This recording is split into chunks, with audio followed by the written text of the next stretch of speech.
मन्नत में एक तरफ तो दादाजी की शोक सभा है, जाहिर सी बात है कि मन्नत जो है वो दुखी है, एक तरह से टूट गई है। तो यहाँ विक्रांत साथ दे रहा है मन्नत का, उसका ध्यान रख रहा है। हाँ, वो मन्नत से एग्री नहीं करता कि दादाजी की मौत के पीछे किसका हाथ है, लेकिन स्टिल अपना साथ और ध्यान जो है पूरा उसका जो है मन्नत पे है।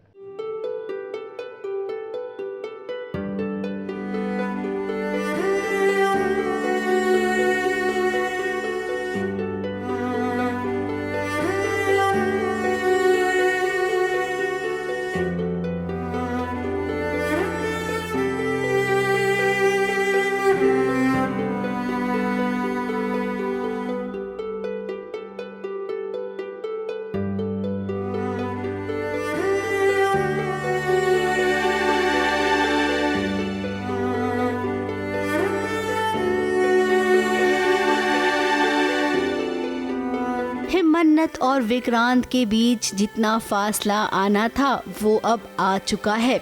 विक्रांत को अब इतना तो पता है कि मन्नत झूठ नहीं बोलती है। अब जो भी हुआ और जो हो रहा है उसे तो कोई रोक नहीं सकता है, लेकिन कैसे क्या करना है ये तो हम तय कर सकते हैं ना। विक्रांत का तो यही मानना है। देखिए टूटी हुई अपनी मन्नत को वो कैसे अपने हाथों से खाना खिला रहा है।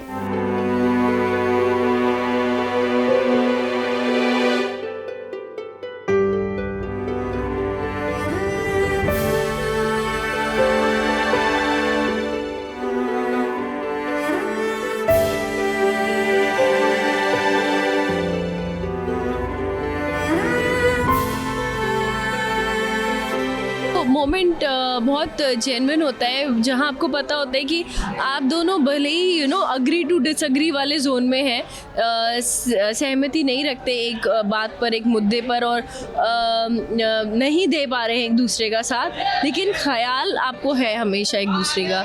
तो वो मोमेंट नमी ले आता है मन्नत की आंखों में कि ये ना होके भी हैं, इन्हें मेरी चिंता है। और विक्रांत के मन में अपने लिए इतना प्यार देखकर मन्नत तो इमोशनल ही हो गई। खुद के आंसुओं को वो रोक ही नहीं पाई। और यहाँ पर मम्मी जी भी हैं। अब मम्मी जी भी समझा रही हैं कि जो होगा वो तो होगा ही।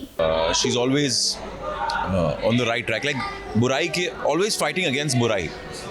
क्या करेगी वो, फिगर आउट करेगी कि कैसे करना है, क्या करना है।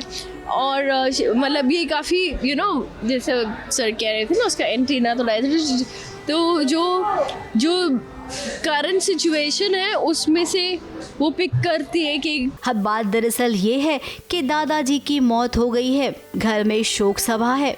ऐश्वर्या राय सिंह और मलिका ने जो चाल चली है वो चाल एकदम सीधी चल रही है। इस सबको यही लग रहा है कि वरुण ने दादाजी का खून किया है, और विक्रांत को लगता है कि ये काम किसी और ने नहीं बल्कि जेल में बैठे अनिरुद्ध ने करवाया है। बहुत सीरियस बात है कि मलिका किडनैप तो हुई थी, एंड जब हम देखने जाते तो अनिरुद्ध का आदमी वहाँ पड़ा हुआ था, तो ऑब्वियस सी बात है वहाँ पर हमें खत भी मिला था कि अनिरुद्ध को रिहा करो।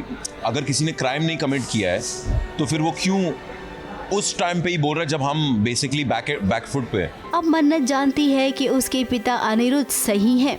अपने पापा को वो इंसाफ भी दिलाना चाहती है, लेकिन विक्रांत को खोना भी नहीं चाहती है। विक्रांत से वो बार बार कह रही है कि वरुण ने खून नहीं किया है, लेकिन विक्रांत अभी मानने को तैयार नहीं है। He already knows के मिस मन्नत झूठ नहीं बोलती।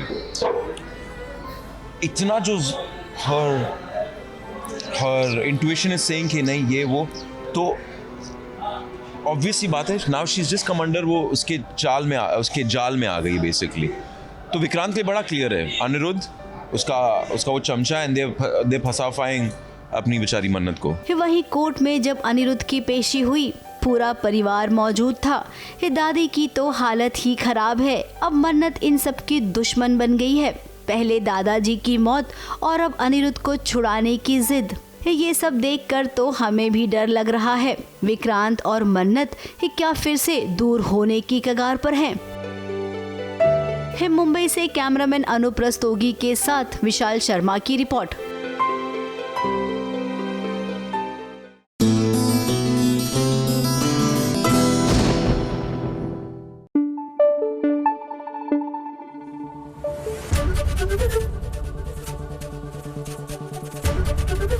एबीपी न्यूज आपको रखे आगे।